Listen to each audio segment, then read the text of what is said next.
പ്രതിപക്ഷ നേതാവ് V D സതീശനെ മാരാമം കൺവെൻഷനിൽ പ്രസംഗിപ്പിക്കണമെന്ന് ഒരു കൂട്ടം പറയുകയും പക്ഷെ അത് വലിയ വാർത്താ പ്രാധാന്യം നേടി. എന്താണ് അങ്ങനെ സംഭവിച്ചത്?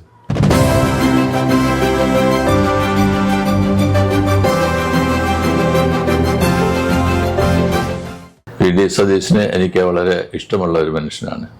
നല്ലൊരു സ്നേഹിതനാണ്. വളരെ സൗമ്യമായിട്ടും സ്നേഹത്തോടും എന്നോട് പെരുമാറുന്നുണ്ട്.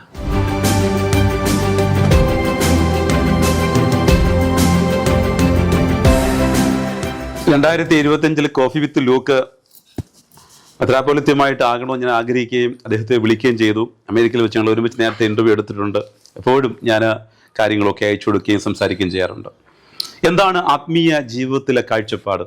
വളരെ ശക്തമായ ഒരു പ്രിൻസിപ്പിളാണ് മെത്രാപ്പൊലീത്ത പറഞ്ഞത്. ശാന്തതയാണ്. എന്നാൽ അദ്ദേഹം ധീരമായിട്ടാണ് കാര്യങ്ങളെ കൺട്രോൾ ചെയ്യുന്നത്. സഭയുടെ രീതികൾക്കൊക്കെ ധാരാളം മാറ്റം വന്നു.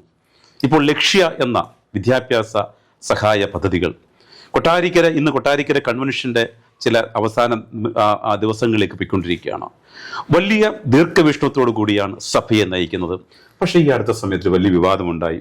ഇപ്പം രാഷ്ട്രീയക്കാരുടെ ഇപ്പം അറിയാം, വിവിധ രാഷ്ട്രീയ സമൂഹങ്ങളുണ്ട്. എന്നാൽ അങ്ങയുടെ സമീപനം എല്ലായ്പ്പോഴും വളരെ ഡിപ്ലോമാറ്റിക്, ഇൻഡിപെൻഡൻ്റ് ആണ്. എന്നാൽ പ്രതിപക്ഷ നേതാവ് വി ഡി സതീശനെ മാരാമം കൺവെൻഷനിൽ പ്രസംഗിപ്പിക്കണമെന്ന് ഒരു കൂട്ടം പറയുകയും പക്ഷെ അത് വലിയ വാർത്താ പ്രാധാന്യം നേടി. എന്താണ് അങ്ങനെ സംഭവിച്ചത്? ഞാൻ മനസ്സിലാക്കുന്നത് ശരിയാണെങ്കിൽ ഔപചാരികമായിട്ട് മാർത്തോമാ സഭയോ മാർത്തോമാ സഭയുടെ മാരാമൻ കൺവെൻഷൻ ഇന്ന് നടത്തുന്നതായുള്ള സുവിശേഷ പ്രസംഗ സംഘമോ ഔപചാരികമായിട്ട് അദ്ദേഹത്തെ ക്ഷണിച്ചിട്ടില്ല. അദ്ദേഹം ആ ദിവസങ്ങളിൽ വരുന്നതിന് ഫ്രീ ആണോ എന്നത് ചോദിച്ചിട്ടുണ്ട് എന്ന് മനസ്സിലാക്കുകയും ചെയ്യുന്നു.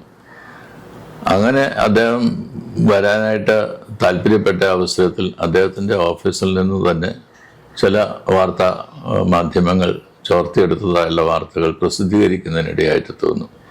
അങ്ങനെ പ്രസിദ്ധീകരിച്ചതായിട്ടുള്ള അവസരത്തിൽ സമൂഹം അടുത്ത വർഷം നടക്കുവാനായിട്ട് പോകുന്ന ഇലക്ഷൻ്റെ പശ്ചാത്തലത്തിൽ രാഷ്ട്രീയമായിട്ടുള്ള രംഗങ്ങളെ വീക്ഷിക്കുന്നതിനായിട്ട് ഇന്ന് ശ്രമിച്ചുകൊണ്ടേയിരിക്കുന്നു. വി ഡി സതീശനെ എനിക്ക് വളരെ ഇഷ്ടമുള്ള ഒരു മനുഷ്യനാണ്. നല്ലൊരു സ്നേഹിതനാണ്. വളരെ സൗമ്യമായിട്ടും സ്നേഹത്തോടും എന്നോട് പെരുമാറുന്നുണ്ട്. തിരിച്ചും അങ്ങനെ തന്നെ ചെയ്യുന്നതിനായിട്ട് ഞാൻ ശ്രമിക്കാറുണ്ട്. ഞങ്ങൾ ഒരുമിച്ച് ഇരുന്ന് ഈ പറഞ്ഞതുപോലെ കോഫിയോ ചായയോ ഒക്കെ കുടിക്കുന്നതിനായിട്ടുള്ള താല്പര്യം പ്രദർശിപ്പിക്കാറുണ്ട്.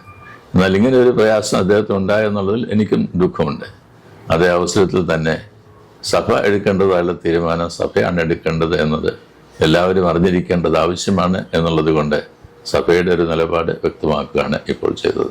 2025 കോഫി വിത്ത് ലൂക്കിലെ ആരംഭം കുറിക്കുന്നത് 22ാമത് മെത്രാപ്പൊലീത്ത തിയോഡോസ് തിരുമേനി. അദ്ദേഹം വളരെ ലാവണ്യം നിറഞ്ഞ് ഒരുപക്ഷെ എന്നാൽ എല്ലാ കാര്യങ്ങളും ഒബ്സർവ് ചെയ്ത് സഭയെ നയിക്കുന്ന വളരെ വളരെ സൂക്ഷ്മമായി മുൻപോട്ട് പോകുന്ന ദൈവപുരുഷനാണ്. അദ്ദേഹം പറഞ്ഞതുപോലെ തന്നെ വേദപുസ്തക അടിസ്ഥാനത്തിൽ സഭ വളരുക, യങ്സ്റ്റേഴ്സിനെ വളർത്തുക, അല്ലെങ്കിൽ അവർക്കുള്ള പരിമിതികളെ അറിഞ്ഞുകൊണ്ട് മുന്നേറുക, അതാകണം നമ്മുടെ സഭ. സഭകൾ തമ്മിൽ ഐക്യതയുണ്ടാകട്ടെ. മാത്രമല്ല പരിമിതികളില്ലാതെ സ്നേഹിക്കുന്ന യേശുവിൻ്റെ മഹാസ്നേഹം, കാൽവറി ക്രൂശിലെ ആ വലിയ സ്നേഹം തിരിച്ചറിയിക്കാൻ കഴിയുന്ന അല്ലെങ്കിൽ ആ വലിയ ഇടയശ്രേഷ്ഠൻ അല്ലെങ്കിൽ എക്സാമ്പിളായ ഇടയശ്രേഷ്ഠനാണ് ബഹുമാനപ്പെട്ട മാർത്തോമാ മെത്രാപ്പൊലീത്ത. അങ്ങയുടെ ഈ വിലപ്പെട്ട സമയം ഇതിനുവേണ്ടി കോഫി വിത്ത് ലൂക്ക് ചെലവഴിച്ചതിന് ഒത്തിരി നന്ദി. ദൈവം അധികമായിട്ട് അങ്ങേ അനുഗ്രഹിക്കട്ടെ. നന്ദി, നമസ്കാരം.